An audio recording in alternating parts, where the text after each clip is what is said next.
کوئی بھی show cause notice جو ہے اس ڈی پی او دفتر میں اس وقت پینڈنگ نہیں ہے. وہ میں نے سارے کے سارے ڈیسائیڈ کر دے ہیں، جس میں سے کچھ میں سزائیں بھی ہوئی ہیں اور کچھ ایسے تھے جن میں حقیقتاً غلطی نہیں پائی گئی تو ان کو فائل بھی کیا گیا ہے. اس میں آپ کو بتاتا چلوں کہ میرا تعلق بیسیکلی لاہور سے ہی ہے، اور میں شروع جو میری ابتدائی تعلیم تھی لاہور کی ایک لاہور ماڈل سکول ہے، وہاں سے ہی میں نے میٹرک کیا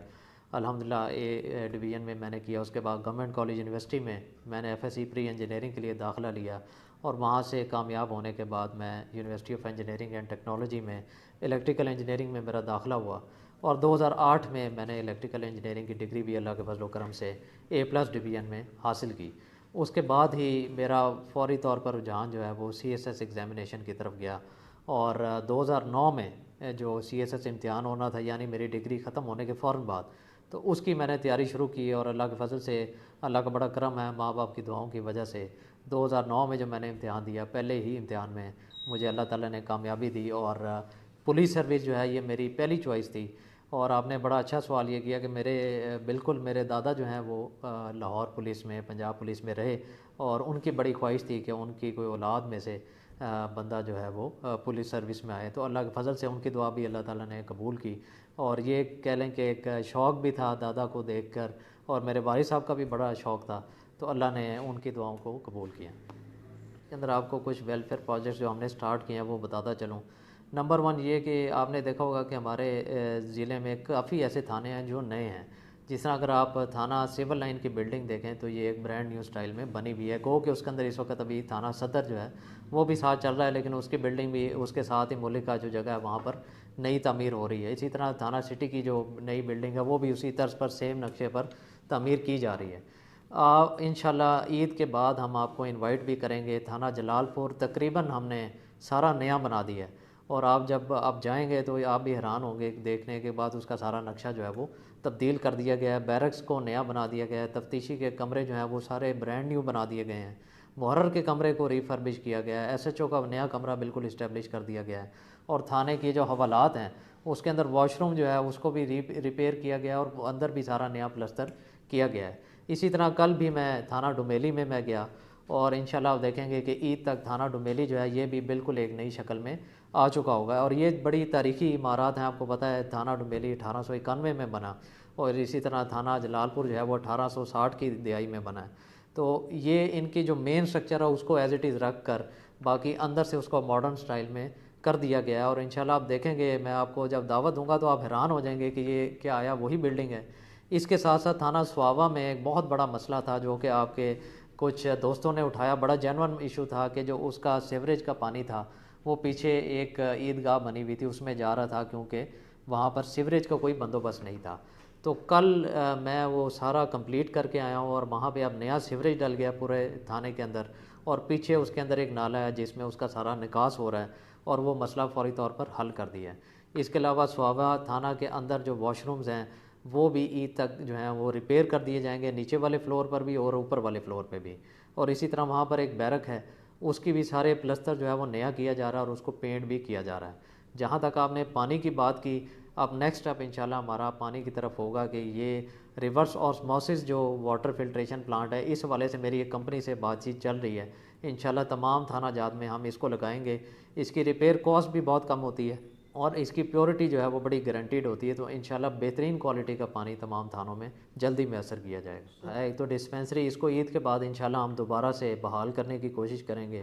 اور جہاں تک آپ نے کھانے کی بات کی تو اس حوالے سے میں بتاتا چلوں کہ جتنے بھی ہمارے لاک ڈاؤنز رہے ہیں کرونا کے دوران، یا یہ کوارنٹین سینٹر جس طرح ٹالیاں والا کالج تھا، اسلام پورہ اسلامیہ محلے میں ہم نے لاک ڈاؤن کیے رکھا، منگلا تھانہ میں آپ کو پتہ ہے آڑا جسروٹا جو ایک ایریا ہے وہاں پر ہم نے لاک ڈاؤن رکھا. اس طرح پھر آڑا بڈھار بھی ایک جگہ ہے وہاں پر بھی لاک ڈاؤن رہا. پھر اکڑا موڑا تھانہ سواوا کی حدود میں ہے وہاں پر بھی لاک ڈاؤن رہا. ان تمام تر لوکیشنز پر اللہ کے فضل و کرم سے 2 وقت کا کھانا اور 2 وقت کی چائے جو ہے وہ ہم نے اپنے ملازمین کو دی، اور بڑے ہی باعزت طریقے سے بند ڈبوں میں ہم یہ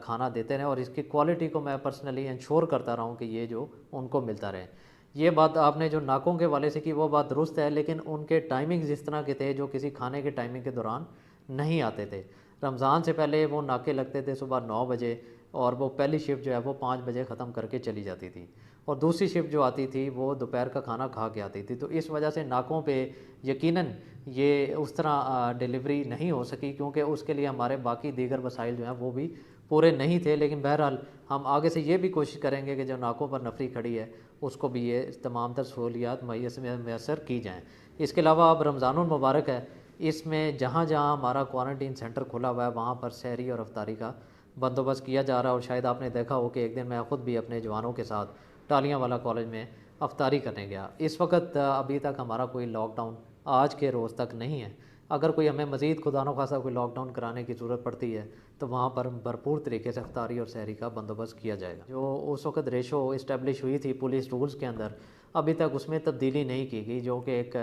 کہہ لیں بہت زیادہ وقت کی ضرورت ہے، اور یہ تمام حکومتی لیول پر ہمارے آئی جی آفس نے اس چیز کو ٹیک اپ کیا ہوا ہے۔ آپ کے سامنے ہے کہ نفری بہت کم ہے، اور جہلم کی آبادی تقریباً ابھی 13 لاکھ کے قریب پہنچ گئی ہے، اور اس کے عوض جو ہماری نفری ہے وہ اس کے تقریباً کہہ لیں کہ 100واں حصے کے برابر ہے، یعنی کہ ایک کانسٹیبل کے پیچھے تقریباً 1000 بندے کی ریشو بنتی ہے، جو کہ انتہائی زیادہ کم ہے۔ اگر آپ مختلف جو دیگر ترقی یافتہ ممالک ہیں اس طرف دیکھیں تو وہاں پر تقریباً 150 پبلک کے اوپر ایک کانسٹیبل جو ہے وہ ریشو بنتی ہے۔ تو 1 کانسٹیبل پر 150 پرسنز اور 1 کانسٹیبل پر 1000 پرسنز، تو ایک بہت زیادہ فرق ہے۔ اور اس کے علاوہ جن سوسائٹیز کی ہم بات کر رہے ہیں وہاں پر ایگیلیٹیرین سوسائٹی ہے، وہاں پر معاشرے میں سہولیات بہت بہتر ہیں، جابز بہت بہتر ہیں، تو وہاں پہ کرائم کی ریشو اس وجہ سے بھی کم ہے کہ لوگوں کو عام جو سہولیات زندگی ہیں وہ ان کے ذریعے معاش کے ذریعے مل جاتی ہیں۔ یہ جو ایک سوشل فیکٹر ہے یہ کرائم کیلکولیشن میں اکثر ہم بھول جاتے ہیں، اور اس کا سارا مدعا جو ہے وہ پولیس پر ڈال دیا جاتا ہے کہ جو کرائم ہو رہا ہے اس میں پولیس کی کوتاہی ہے۔ یقیناً پریونشن آف کرائم جو ہے وہ پولیس کی اہم ذمہ داریوں میں شامل ہے، لیکن یہ ڈیفرنٹ سوشل فیکٹرز بھی ہیں جو کہ کرائم کے بڑھنے میں کردار ادا کرتے ہیں۔ جس طرح آپ نے اکثر دیکھا ہے کہ زمینی معاملات پر مرڈر جو ہے وہ ہو جاتا ہے۔ اب اس میں زمینی معاملات میں دیکھنے میں یہ آتا ہے کہ سال ہا سال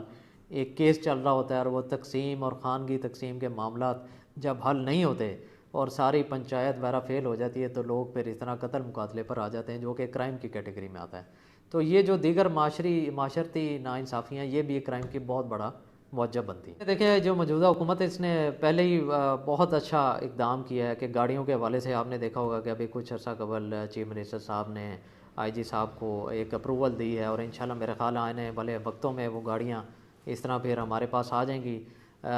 آپ کو پتہ ہے کہ دیگر جو اضلاع ہیں وہاں پر بھی پہاڑی علاقہ ہے، تو پہاڑی علاقے کی گاڑیوں کی طرح ریکوائرمنٹ ڈفرینٹ ہوتی ہے اور ان کی ٹرین ڈفرینٹ ہوتی ہے۔ تو ایک یہ بہت بڑی لانگ سٹینڈنگ پولیس کی ڈیمانڈ تھی جو کہ اللہ کے فضل و کرم سے اس میں پولیس کو کامیابی ملی ہے۔ اسی طرح آئی جی صاحب بڑے میٹیکولس ہیں شہداء پیکج کے حوالے سے، اس پر بھی حکومت کا بھی بہت زیادہ توجہ ہے، اور حکومت نے اس کے طرف اپنی توجہ مرکوز کی ہوئی ہے، اور انشاءاللہ اس تمام تر جو اس طرح کے معاملات ہیں وہ بھی آہستہ آہستہ حل ہوتے جائیں گے۔ ٹیکنالوجی جو ہے وہ آلریڈی پنجاب پولیس میں سمجھتا ہوں کہ باقی دیگر پولیس ہے ٹیکنالوجی میں بہت زیادہ ایڈوانس ہے، اور اس میں فوری طور پر جدت بھی آ رہی ہے۔ جس طرح کوئی نیا ہمیں فیچر دیکھنے کو آتا ہے کہ یہ اس سے کرائم کنٹرول ہو جاتا ہے، تو پی آئی ٹی بی کی مدد سے ہم ایک نیا سافٹ ویئر ڈیولپ کر دیتے ہیں۔ سی پی او جو ہمارا سینٹرل پولیس آفس ہے وہاں پہ باقاعدہ ایک ڈی اے جی رینک کے آفیسر ہیں جو کہ آئی ٹی کو ہیڈ کرتے ہیں، جن کا تعلق پی آئی ٹی بی کے افسران کے ساتھ رہتا ہے کہ جب بھی ہماری کوئی نیڈ ہوتی ہے تو وہ نیا سافٹ ویئر بھی ہمیں ڈیولپ کر کے دے دیتے ہیں۔ لوکیشن میں جو آپ ٹیسٹ کرنی پڑتی ہیں موبائل کمپنیوں سے، جی تو موبائل کمپنیاں آپ کے ساتھ تعاون کرتی ہیں؟ اس میں دیکھیں یہ جو اس کا ایس او پی ہے وہ یہ ہے کہ یہ رینج لیول پر یہ آئی ٹی سسٹم لگتا ہے۔ جب ہمیں کوئی ریکوائرمنٹ ہوتی ہے تو ہم رینج آفس کو ریکویسٹ کرتے ہیں، اور ان کا فیڈ بیک میکنزم ابھی کافی فاسٹ ہے۔ اگر آپ آج سے 1-2 سال قبل چلے جائیں تو سی ڈی آر آنے میں 3 سے 4 دن لگتے تھے، جو کہ ابھی ود ان 24 آورز آ جاتی ہے۔ تو یہ میں سمجھتا ہوں کہ بہت زیادہ بہتری آئی ہے، اور امید ہے کہ انشاءاللہ آئندہ آنے والے کچھ سالوں میں یہ مزید بہتر آ جائے گی، اور یہ تقریباً گھنٹوں میں یہ سسٹم کنورٹ ہو جائے گا۔ میرا سیکیورٹی آرڈر آلریڈی جاری ہو چکا ہے، اور آپ نے دیکھا ہوگا کہ صبح 11 سے لے کے شام افطاری تک ہمارے ناکے لگتے ہیں۔ اس کے علاوہ ہر تھانے میں ڈبل کیو آر ایف اور ڈبل محافظ چل رہے ہیں۔ جو ہمارا کرائم ٹائم ہے اس کو دیکھتے ہوئے ہم نے یہ ساری جو ہے ڈپلائمنٹ پلان کیا، اور لاک ڈاؤن کھلے ہوئے آج تقریباً تیسرے ایسا چوتھا دن ہو گیا ہے۔ اللہ کے فضل سے ابھی تک کوئی رابری کی کمپلینٹ جو ہے وہ نہیں آئی، اور اس میں نے ایس ایچ اوز کو امپاور کیا ہے۔ یہ نفری میں نے لائن سے ایکسٹریکٹ کر کے ایس ایچ اوز کو دی ہے، اور جو انہوں نے ریکوائرمنٹ اپنی پٹ اپ کی ہے گاڑیوں کی، محافظ کی یا ناکوں کی کہ اس جگہ ناکہ ہونا چاہیے، میں نے ان سے ان کی جو کہہ لیں مشورہ لے کے ان کو وہاں پر تعینات کیا، اور یہ ان کے اندر ان کو فلیکسیبلٹی بھی دی ہے کہ اگر ان کو لگتا ہے کہ یہ ناکہ یہاں سے اٹھا کر کسی اور جگہ منتقل کرنا چاہیے تو وہ اپنے مطابق کر بھی سکتے ہیں، کیونکہ فیلڈ کمانڈر وہی ہیں اور انہوں نے ہی کرائم روکنا ہے، اور ہم ہی ان سے ہی پوچھ گچھ کرتے ہیں کہ اب آپ کو ہم نے اتنے ریسورسز دیے تھے تو کرائم آپ نے کتنا روکا ہے۔ تو اللہ کا بڑا فضل و کرم ہے، ابھی آخری 11-12 دن رہ گئے ہیں۔ اللہ تعالیٰ سے دعا ہے کہ اللہ تعالیٰ یہ باحفاظت گزار دے۔ اس کے ساتھ ساتھ میں آپ کے توسط سے یہ بھی میسج دوں گا کہ یوم علی کے حوالے سے حکومت نے پالیسی جاری کر دی ہے کہ جلوس آئے جو ہیں وہ ان کی اجازت نہیں ہے، اور ہماری اہل تشیع کمیونٹی جو ہے ان سے بھی بات چیت ہو گئی ہے، انہوں نے بڑا کوآپریٹ کیا ہے اور انہوں نے یہی کہا ہے کہ کرونا کے حوالے سے SOPs کو مد نظر رکھتے ہوئے حکومت کے تمام تر احکامات کو وہ تسلیم کرتے ہیں، جو کہ ان کی طرف سے ایک بڑا اچھا اقدام ہے کہ اس میں انہوں نے ہمیں انتظامیہ کے ساتھ بھرپور تعاون کا سلسلہ جاری رکھا ہے۔ اسی طرح آخری بات جو میں کہوں گا کہ یہ لاک ڈاؤن کا جو جمعہ ہفتہ اتوار ہے، یہ بھی حکومت نے پابندی لگائی ہے کہ یہ 3 دن لاک ڈاؤن ہوگا۔ تو اب ہماری تاجروں سے یہ گزارش ہے کہ ابھی حکومت نے آپ کو سپیس دی ہے 4 دن کام کرنے کی، تو اب جمعہ ہفتہ اتوار ایسی کوئی شکایت نہیں آنی چاہیے کہ شٹر بند ہے اور پیچھے سے کاروبار چل رہا ہے، جو کہ آپ کو بھی بخوبی علم ہے کہ اس طرح کی شکایتیں بھی آئی ہیں، اور میں خود جا کر بھی ایک جگہ ایک دکان سیل کر کے آیا جہاں پر مجھے شکایت ملی، میں موقع پر پہنچا تو واقعی وہ دکان کھلے عام اپنی خرید و فروخت کر رہی تھی۔ تو برائے مہربانی عوام سے بھی التماس ہے کہ SOP کا اختیار کریں، تاجروں سے التماس ہے کہ اب 4 دن جب آپ کو کاروبار کی اجازت دی گئی ہے تو 3 دن آپ اپنے گھروں میں بیٹھیں اور اپنے پیاروں کے ساتھ وقت گزاریں۔ ممبران اسمبلی ہیں، بڑے قابل احترام ہیں، وہ اگر ہمیں کوئی شکایت پہنچائیں کہ جی کوئی تھانے میں کوئی پرابلم آ رہی ہے، کوئی کمپلینٹ ہے، تو ہم ان کی کمپلینٹ کو باعزت طریقے سے ضرور ایڈریس کرتے ہیں، لیکن کبھی بھی کسی بھی حلقے کی طرف سے کوئی پش یا زور نہیں دیا گیا کہ کسی کی ٹرانسفر کی جائے یا کسی مقدمے میں ان کی فیور کی جائے۔ اور ایک چیز بڑی اہم ہے، وہ یہ ہے کہ یہ ایک پبلک دفتر ہے، اس میں کوئی کسی ممبر کے ریفرنس سے آئے یا خود بھی آ جائے، ہم نے سب کی بات سننی ہوتی ہے، کیونکہ DPO کی ذمہ داری ہے کہ وہ سب کی بات تسلی سے سنیں، اور آخر میں فیصلہ جو ہے وہ یقیناً انصاف کی بنیاد پر ہوتا ہے۔ تو ہمارے دفتر میں جو بھی آتا ہے ہم اس کی بات ضرور سنتے ہیں، اس کو پھر میرٹ پر یکسو کر کے ہم فیڈ بیک بھی دیتے ہیں کہ یہ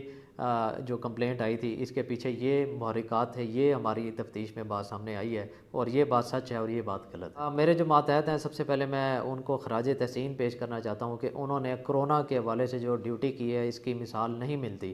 آپ کو پتہ ہے کہ ہمارے لڑکوں نے جہاں پر پازیٹیو پیشنٹس تھے، DHQ میں تھے، کوارنٹین سینٹر ٹالیاں والا میں تھے، تو رات دن وہاں پر انہوں نے ڈیوٹی کی اور بلا خوف و خطر ڈیوٹی کی، اور اس کے نتیجے میں آپ کو یہ بھی پتہ ہے کہ ہمارے اپنے بھی 3 کانسٹیبلان جو ہے وہ پازیٹیو ہوئے، لیکن میری ان میں سے ایک کانسٹیبل سے بات بھی ہوئی اور اس کا بڑا جذبہ بلند تھا۔ میں نے اسے سمجھایا بھی کہ آپ نے گھبرانا نہیں ہے، انشاءاللہ ہم آپ کے پیچھے کھڑے ہیں اور ہم آپ کی فیملی کا بھی لک آفٹر کریں گے۔ جب میں نے اس کو آفر دی کہ اگر آپ کو گھر میں کوئی راشن وغیرہ کی ضرورت ہے تو اس نے انکار کر دیا کہ سر بالکل اللہ کے فضل کرم سے ہمیں اس کی کوئی ضرورت نہیں ہے۔ تو اب بھی اس کا ایک ٹیسٹ نیگیٹو بھی آ گیا ہے، تو امید ہے کہ انشاءاللہ یہ میرے تینوں لڑکے تھے جب ہو کے واپس دوبارہ یہ روٹین کی ڈیوٹی میں آئیں گے تو انشاءاللہ ان کو ریوارڈ کا سلسلہ بھی جاری رہے گا، اور میں ان کے پیچھے کھڑا ہوں، جہاں پہ ان کا کام درست ہوگا ان کو بھرپور شاباش ملے گی، جہاں اسے غلطی کوتاہی ہوگی تو ان کی اصلاح بھی کی جائے گی اور ان کو ڈانٹ ڈپٹ بھی کی جائے گی۔ دوسری بات جو آپ نے عوام کے حوالے سے کی، میری گزارش ہے عوام سے کہ برائے مہربانی یہ کرونا کو بہت سیریس لیں۔ ابھی آپ کے سامنے ہے کہ لاک ڈاؤن کو ریلیکس ہونے کی وجہ سے یہ جو کیسز ہیں کرونا کے اس میں اضافہ ہو رہا ہے، تو خدا نہ خواستہ ہم کسی ایسے نہج پر نہ پہنچ جائیں کہ حکومت کو دوبارہ کوئی سخت فیصلہ لینے کی طرف توجہ مرکوز کرنی پڑے۔ تیسری بات جو آپ نے کرمنلز کے حوالے سے کی، اس میں بتاتا چلوں کہ انشاءاللہ زیرو ٹالرنس پالیسی ہوگی۔ جس طرح آپ نے دیکھا کہ 2-3 مرڈرز ہوئے اور ہم نے 24 گھنٹے کے اندر ملزمان کو گرفتار کیا ہے۔ ابھی پچھلے ہفتے بھی ایک بڑا مشہور